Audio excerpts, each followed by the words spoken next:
Okay, I'm back again to talk about A Course in Miracles, and I just want everybody to know I'm not editing these videos. I'm just kind of shooting right from the hip. I am going to try to smile a little more. My buddy Wilk told me he thought that it would be cool if I smiled a little more, and I agreed with him. So, yeah, but I do. The problem is I think this stuff is it's pretty serious. Um, at the same time, I guess it does warrant, to smile because it is some good stuff. Anyway, when I in the first video I did, I just basically talked about miracles and asking people who, if they believed in them and whatnot. And like I said in that last video, is I did get some good responses. A lot of people saying they believed in miracles. A lot of people saying, they could, a few people said they could use a miracle. I'm sure we all feel like that at times, different times in our life, sometimes more than others. And I think in that last video I said I wanted to talk a little more about, because I mentioned I just completed listening the first time through A Course in Miracles, and I don't know if everybody knows what that is. So I just wanted to, this is the book, A Course in Miracles, and I'll probably post a link to it from Amazon or something like that. It was written, it was actually started, the writing of it, in 1965, and it took 7 years. It was completed in 1972. And it's actually, it's a really interesting, kind of controversial story behind this book, because the woman that wrote it was a woman named Helen Schuckman.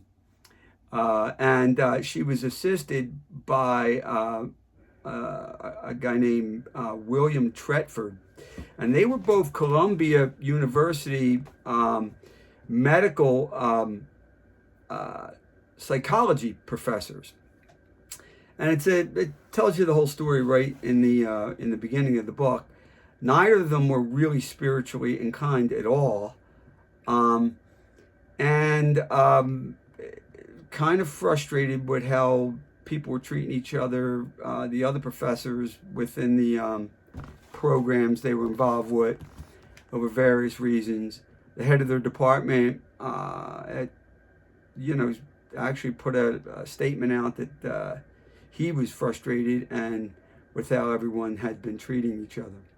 So she had agreed to, look into some type of improvement program with that.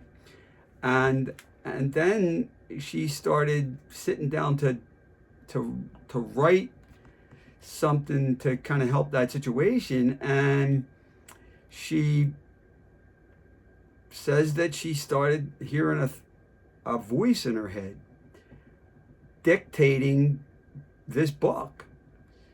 It was so strong that she just started writing down what it was telling her to write down. And, obviously that's controversial no matter what area it is, but, people were hearing later on when the book was released, heard that, and she was interviewed a few times. But you really have to read the book to really understand whether you think there's any truth to that. And I have to tell you, reading this book, I couldn't find how there couldn't have been, because having done a little bit of research on her, she claims she never perfected any of the things that she wrote about in the book. So there's no guru or anything related to these spiritual concepts in this book. And she said, she basically had no expertise in this type of aspect of spirituality or what have you.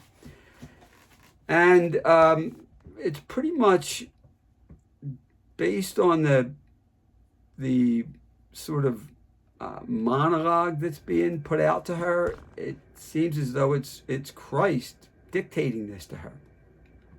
Really far out, really crazy. But you really have to listen to it. I listened to it on I listened to the book actually on Audible, and I'm reading it too. But it takes so long. It's 660 some pages to listen to it that it just was. I mean, to read it for the time I had in the day, that it was. I actually listened to it in less than a month on doing my walks every day for an hour. So anyway, really controversial, but you have to really listen or read it to really surmise for yourself what it is. And I certainly 100% believe that what she was saying was true. Anyway, because the insight in the book is just incredible, especially if you've done any spiritual reading before. So anyway, with that said, just a little background on it. But with that said, really, the response that I got from everyone was talking a lot about miracles that, they were looking for outside of their life, or in their life, but not with things that were going on outside of their life. And that's the common thing that we look for in our life a lot of times. We're looking for things outside of ourselves to go our way, so to say. And, it's tremendous at times when they do. And many times we think of that as a miracle, and it can be. But what I've found really, really, really, really powerful about this book is that it actually provides all the information we need to actually make miracles happen inside ourselves. And there's a few examples I can think of that I think it could be unbelievably powerful for people. And that's one, like something like depression, for example. It's an internal process that many people find to be just too overwhelming to overcome. And it certainly can get that way when it snowballs. Or people like, a lot of times, things start to get frustrating in your life. People get frustrating. Obviously, different things in our life. Sometimes they can seem like they compound. It just gets more and more frustrating. So you got these internal things going on that, you leave you sometimes like paralyzed with what's going on inside you. And what I thought was amazing about this book was when it talks about, and like I talked about in the last video, you have to clear all those negative energies out of yourself. It really is not that easy to do. And so what this talks about, and it's a novel to me after reading a lot of spiritual books in the past, is that common analogy that I mentioned that we see in the depiction of like the angel and the devil on our shoulders and like the old cartoons and whatnot, that this is literally going on inside of ourselves. We literally do have two voices talking to us. It's almost as though all of our personalities are made up of what are thought of as like a bipolar, in a sense, just bipolar is extreme versions of it. What they classify as bipolar.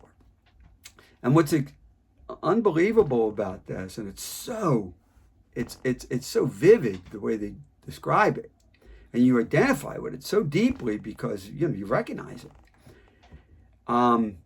is that, and this would hit me so profoundly about controlling negative energies inside myself, is that devil on our shoulder, that voice that speaks negatively to us, they identify it as our ego.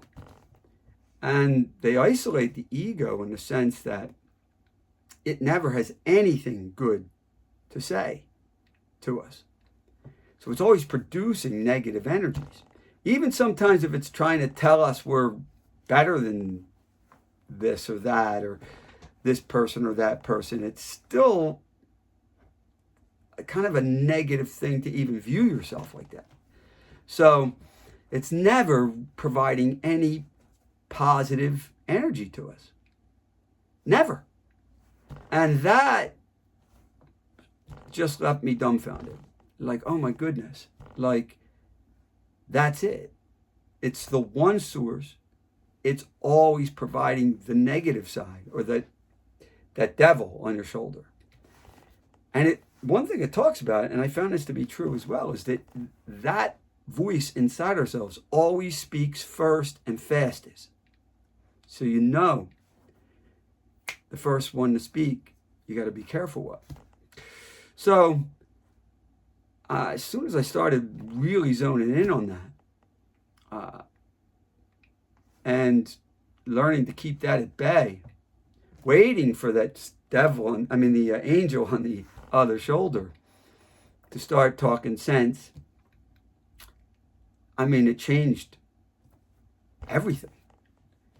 And it's a simple kind of prescription for that circumstance. So I think that a lot of things that go on inside us negatively, that like we talked about, some people just let steamroll, depression and things that lead to terrible stuff, suicide, all kinds of bad stuff, homicide, all kinds of bad stuff, could be nipped in the bud, and it's a lot easier than we even ever could imagine. Understanding better just what's going on.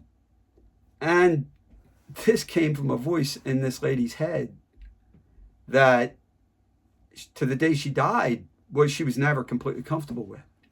And she admitted to have never mastered these things herself.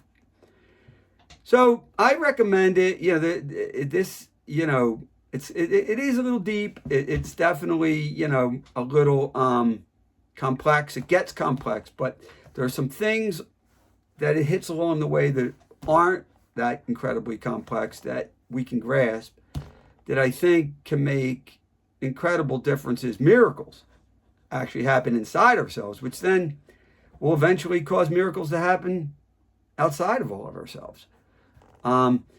So that's kind of my 2 cents on that, to talk about how to clear the energies. It's a much bigger deal and a much more, simpler thing than I could have ever imagined. And I just wanted to kind of put that out there. So anybody has any thoughts, comments, love to hear anybody's thoughts and comments on that stuff. Sit and give some thought to that. I tell you, meditation really works a lot better too under this kind of scrutiny, because you kind of, one of the things that holds up good meditation a lot is these negative thoughts going on inside of ourselves, and your mind getting so scattered. And the idea behind meditation is to simplify the things in your mind and quiet it down. And most of the time, it's that voice that's not allowing it to happen and causing people to run from meditation because it's just too overwhelming. So I found that my meditations have been a lot better too since I've understood what that dichotomy is going on, and what side of me to put in check more so than the other. So anyway, love to hear your comments. Love to chat more, talk more next time, maybe about what happens when you clear them and you can get to the more positive, and how to emphasize those more positive energies in you. Talk more about that maybe next time. All right. Have a good one, everyone.